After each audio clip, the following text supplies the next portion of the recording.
মার মার মার রিভাইভ দে শালার এহানো রিভাইভ দে হারে না। এ বাবা, কি করতাছ? রোজা রমজান মাস, দেহি দেহি দেহি কি কর? নাউজুবিল্লাহ, আস্তাগফিরুল্লাহ, আস্তাগফিরুল্লাহ। এই গেম ফ্রি ফায়ার গেম খেলতেছ? রোজা আছ?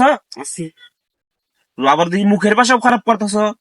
দেখ, যুব সমাজ তুঙ্গনগ পোলাপানের জন্য যুব সমাজ ধ্বংসের মুখে। এগুলো বাদ দাও, ওগুলো বাদ দে, ভালো হয়ে যাও। নামাজ নামাজ পড়া সবসময় আল্লাহর ইবাদত বন্দেগীর মধ্যে থাকবা। এ দেখুন আমি রাস্তাতে হাইরা যাইতেছি, জিকির করতে করতে এসে একটা ঘাসও তো সাফ করে নাই। রোজা রমজান মাস, বকাও তো দিয়ে হারি না। ক্ষেতের এই বেহাল দশা, শালা মাদারি। হ্যাঁ মাদারীপুরের কামলা, মাদারীপুরের কামলা, মাদারীপুর থেকে কামলা আনছিলাম।